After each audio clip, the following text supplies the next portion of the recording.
তোমালোকৰ লাজ শৰম নাই, লজ্জা লগা নাই? সেই যে কমেণ্টত #জাষ্টিছ ফৰ জুবিন গাৰ্গ বুলি লিখি আছা, আকৌ ফেচবুকত ইউটিউবত চিনেমাখন কাটি কাটি আপলোড দি আছা, লাজ শৰম লগা নাই? হে, ওপৰত ভাল ভিতৰত বেয়া, দম যদি আছে নিজে এখন চিনেমা বনোৱা আৰু তাৰপিছত ফেচবুকত নহয় ইউটিউবত নহয় য'তে পাৰা তাতে আপলোড কৰা। এই যে তোমালোকে কমেণ্টত #জাষ্টিছ ফৰ জুবিন গাৰ্গ বুলি লেখা, কিয় লেখা? হে, ওপৰত ভাল ভিতৰত বেয়া, যিটো জুবিন দাই ভাল পোৱা নাছিলে সেইটো কৰি আছা তোমালোকে। কিয়?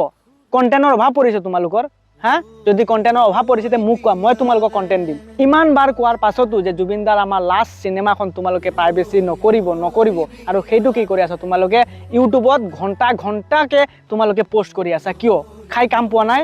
হা, চিনেমাখন আৰম্ভণিতে আমাৰ আৰক্ষী বিষয়াই কৈছে যে চিনেমাখন তোমালোকে প্ৰাইভেচি নকৰিব, নাইবা কঠোৰ শাস্তি প্ৰদান কৰা হ'ব। তথাপিও তোমালোকে, আমাৰ জুবিন দাই আমাৰ অসমবাসী ৰাইজৰ বাবে এটা ধুনীয়া উপহাৰ দি থৈ গৈছে আৰু তোমালোকে কি কৰিছা, সেইটো কাটি কাটি তোমালোকে বজাৰত বিক্ৰী কৰি আছা।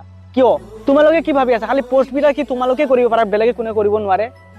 চবেই পাৰে কিন্তু নকৰে। কিয়? জুবিন দাক ভাল পাওঁ আমি, চবেই জুবিন দাক ভাল পায়। আৰু তোমালোকে কি, তোমালোকে কমেণ্টত #জাষ্টিছ ফৰ জুবিন গাৰ্গ বুলি লিখিবা আৰু তাৰপিছত ইউটিউবত ঘণ্টাকে মুভিখন আপলোড দিবা। আমাৰ জুবিন দাই কেনেকৈ ন্যায় পাব, কেনেকৈ ন্যায় দিয়া হ'ব সেইটো চিন্তা কৰা, সেইটো বিষয়ে আলোচনা কৰা, সেইটো বিষয়ে মাত মাতা, সেইটো বিষয়ে ফেচবুকত ইউটিউবত ইনষ্টাগ্ৰামত পোষ্ট কৰা। তোমালোকে সেইটো নকৰি কি কৰি আছা, তোমালোকে চিনেমাখনে তোমালোকে কাটি কাটি ফেচবুকত ইউটিউবত পোষ্ট কৰি আছা। কিয়?